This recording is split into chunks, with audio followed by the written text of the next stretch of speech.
Hello అండి, అందరికీ నమస్తే అండి. ఏపీ రాష్ట్ర వ్యాప్తంగా ఉన్నటువంటి మహిళలందరికీ కూడా భారీ శుభవార్త అండి.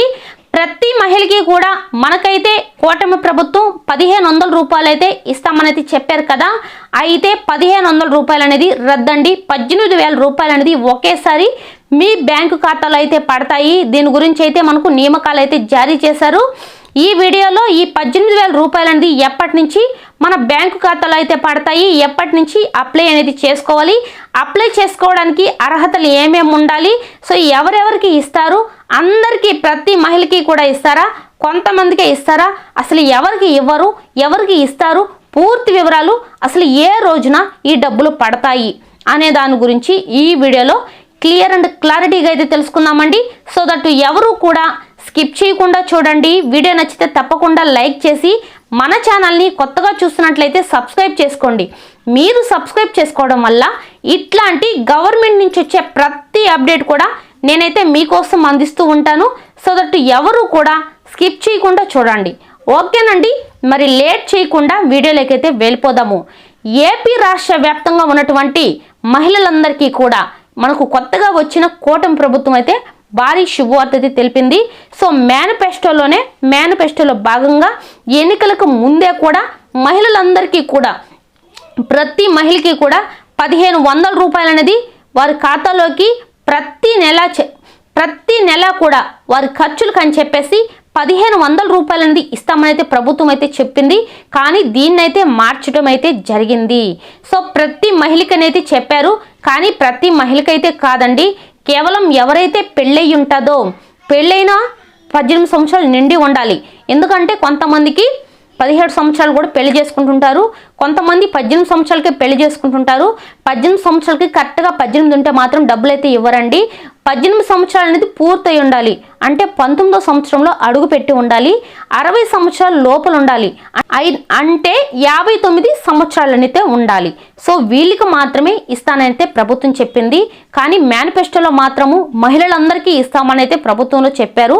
కానీ ఇప్పుడు మనకు కేవలం పెళ్ళైన మహిళలకు మాత్రమే ఇస్తానని చెప్తున్నారు. అది కూడా పెళ్ళైన అందరికీ కాదండి. పెళ్ళైన తర్వాత కూడా 18 సంవత్సరాలు నిండి ఉండాలి, 60 సంవత్సరాల లోపల ఉండాలి. మనకు గత ప్రభుత్వంలో 45 సంవత్సరాల నుంచి 60 సంవత్సరాల లోపల వాళ్ళకి 18,000 రూపాయలు ఏ విధంగా ఇచ్చారో ఇప్పుడు మనకు బడ్జెట్ అనేది ఎక్కువగా అవుతుంది. ఎందుకంటే 19 సంవత్సరాల నుంచి 69 సంవత్సరాల లోపల వాళ్ళకి కాబట్టి, సో అందుకని చెప్పి ఇప్పుడు బడ్జెట్ అనేది ఎక్కువగా అవుతుంది.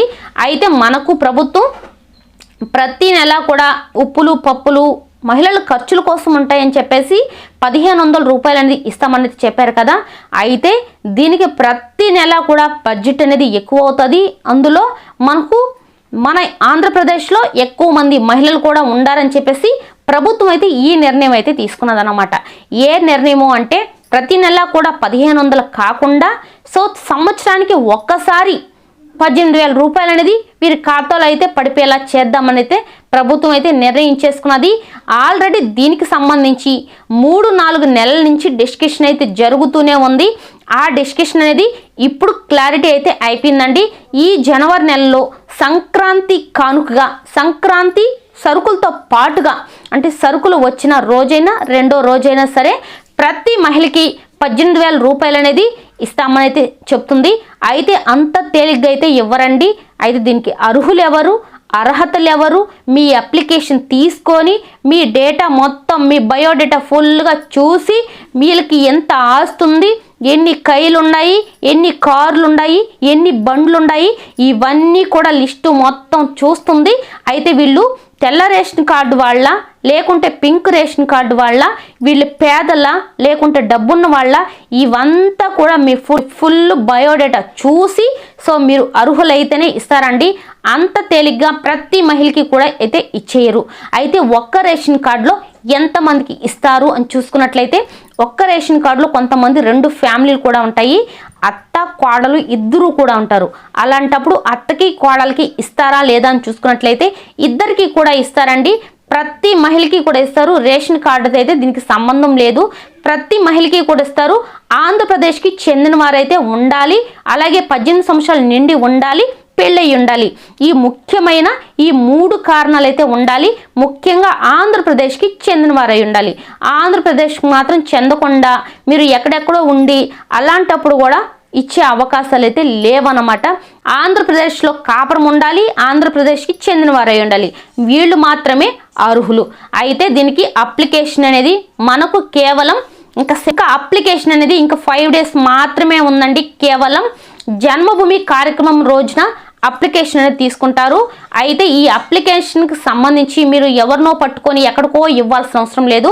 జన్మభూమి కార్యక్రమం రోజున మహిళలందరినీ కూడా పిలిచి ఒక మీటింగ్ అనేది ఏర్పాటు చేస్తారు. ఆ మీటింగ్లో అప్లికేషన్ అయితే తీసుకుంటారు. సో ఆ మీటింగ్లో వచ్చేసి మీ రేషన్ కార్డు, మీ ఆధార్ కార్డు, మీ క్యాస్ట్, మీ ఇన్కమ్, మీ బ్యాంకు బుక్కు, సో ఈ 5 కూడా మీ దగ్గర కంపల్సరిగా ఉండాలండి.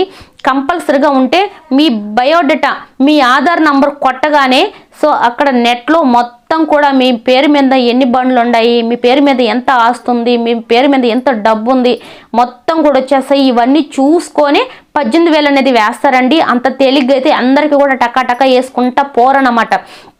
అయితే దీనికి అర్హులు ఎవరు అనంటే SC ST BC OC minority కులాల పేదలందరూ కూడా, పేదవాళ్ళు మాత్రమే. ఓసీలో కూడా చాలామంది డబ్బున్న వాళ్ళు ఉంటారు, వాళ్ళకి కాదు. ఓసీ అంటే చాలామంది డబ్బున్న వాళ్ళైతే కాదు, వాళ్ళల్లో కూడా కొంచెం తక్కువగా ఉన్నవాళ్ళు, పేదవాళ్ళు, వాళ్ళని చూసుకొని అయితే మనకు అందరినీ కూడా బేస్ చేసుకొని ఈ డబ్బులు అయితే ఇస్తారండి. అలాగే చాలామందికి ఉద్యోగం అయితే ఉంటుంది. మీ రేషన్ కార్డులో ఒక్కరికి ఉద్యోగం ఉన్నా సరే ఒక్కరికి కూడా రాదు. మీ రేషన్ కార్డులో ఒక్కరికి ఉద్యోగం ఉన్నా రాదు. మీ రేషన్ కార్డులో 4 చక్రాల వాహనం ఒక్కరి పేరు మీద ఉన్నా ఎవరికి రాదు. అలాగే మీ రేషన్ కార్డులో ఒక్కరి పేరు మీదైనా 5 ఎకరాల మాగాని ఉన్నా కూడా ఎవ్వరికి కూడా రాదు.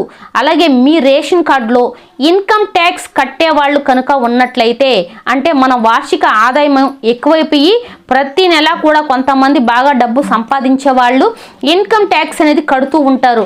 అలా ఇన్కమ్ ట్యాక్స్ అనేది కట్టే వాళ్ళకి కూడా రాదు. సో వీరందరినీ కూడా బేస్ చేసుకొని ఈ 18,000 రూపాయలు అనేది మన ఖాతాలో అయితే వేస్తారే కానీ డైరెక్టర్గా ఎవరికి కూడా వెయ్యరండి. ఇవన్నీ కూడా మీరు చూసుకోండి.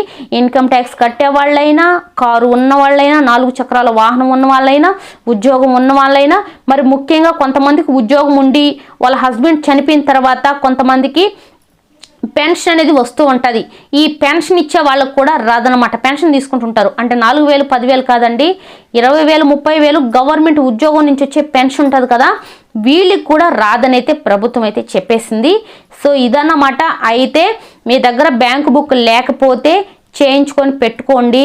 అలాగే రేషన్ కార్డు లేకపోతే పర్వాలేదు, ఇన్కమ్ సర్టిఫికేట్ ఉన్నా సరే దానికి మనకు ప్రభుత్వం అయితే తీసుకుంటుంది. ఎందుకంటే రేషన్ కార్డులు ప్రభుత్వమే ఇంకా కూడా అప్లికేషన్కి అయితే ఇంకా ఇవ్వలేదు.